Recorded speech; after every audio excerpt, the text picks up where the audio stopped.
Hello les amis, Harry Mariette. Donc je profite toujours de quelques jours de vacances, j'ai plus de temps donc je fais des vidéos. La base de la défense, je vais vous l'expliquer maintenant. C'est plutôt pour les avancés ou les instructeurs, mais voilà, si vous faites des arts martiaux, comprenez ce que je vais expliquer, ça va vous aider.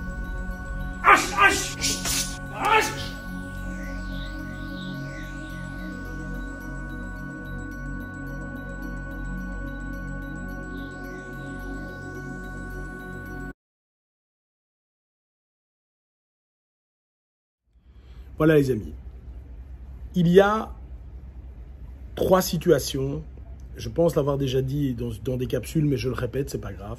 Il y a 3 situations où on va se défendre. Quelqu'un me frappe. Je n'ai que 3 possibilités dans ces frappes. Je n'ai que 3 possibilités. Et avec les 3 possibilités que je vais vous expliquer, vous allez comprendre que certaines écoles d'arts martiaux, je ne vais pas les citer, mais vous allez voir de quoi je parle, vous allez comprendre que certaines écoles d'arts martiaux se trompent. Regardez n'importe quel combat de boxe, n'importe quel combat de cage, n'importe quel combat de pied-point. La majorité des coups qui sont envoyés sont esquivés. C'est-à-dire le coup, il me donne, je bouge la tête, je mets la tête vers l'arrière, le coup passe et je continue à frapper. Donc, qu'est-ce que je fais? J'esquive simplement le coup. Je ne le touche pas. Je ne le bloque pas, je ne le dévie pas, j'esquive. Simplement, j'esquive. Ça, c'est la base. Quand est-ce qu'on fait une esquive? On fait une esquive en général lorsque la distance le permet. Quand est-ce que la distance le permet?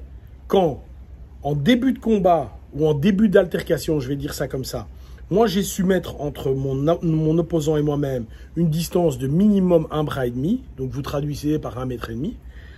J'ai pu mettre une distance assez grande, il essaye de me frapper et là, moi, j'ai la possibilité de reculer et ensuite de réattaquer. Là, j'ai la possibilité. Si la distance est plus courte, l'esquive est toujours possible, hein, tout est toujours possible, mais ça va être beaucoup plus compliqué. Donc, si je suis en début de combat, je l'ai expliqué, ou si je suis en train de me battre et que la distance le permet, ou que j'ai l'œil, ou j'ai la vista, les boxeurs travaillent énormément en bougeant leur tête, je peux esquiver le coup. Deuxième possibilité qui doit... Attention, je ne suis pas en train de dire qu'un système est meilleur que l'autre, je suis simplement en train de dire que vous devez maîtriser les 3. Si tu n'as pas compris les 3, tu te trompes, et encore une fois, tu es sur un nuage, et lorsque tu vas te présenter, ou malheureusement lorsque tu auras une situation réelle, tu vas avoir un problème. Deuxième situation, le gars est relativement proche, il frappe, et je vais encaisser. Donc le gars frappe, je vais mettre les bras, je vais encaisser le coup. Par exemple, quand est-ce qu'il peut être utile d'encaisser un coup? Le gars t'envoie un low kick et tu te dis, ok, je suis prêt à ramasser le low kick dans la cuisse, mais moi, pendant qu'il m'envoie le low kick, je vais lui mettre un direct au visage. Donc j'ai encaissé le coup. Ici, j'ai encaissé le coup, ça me permet de frapper. Donc j'accepte le choc, je l'accepte. Deuxième type de défense. Donc, 1, on avait l'esquive. 2, on a l'encaissement. Et la troisième défense est de bloquer ou de dévier, ce que j'ai expliqué dans une vidéo précédente. Donc, c'est la 3e possibilité. Quand est-ce que tu vas bloquer et quand est-ce que tu vas dévier? Tu vas le faire à partir du moment où, 1, tu n'as pas été assez rapide que pour esquiver, mais tu as été assez alerte que pour voir quelle était l'attaque qui va arriver. Donc, dévier et bloquer, on le travaille. Si vous regardez dans les écoles d'arts martiaux, vous travaillez 90% du temps les déviations et les blocages, peu importe comment, hein, c'est pas le problème, et très rarement l'esquive, sauf pour la boxe où on travaille ça énormément, et très rarement l'encaissement. Donc ici, un des 3 n'est pas mieux que l'autre.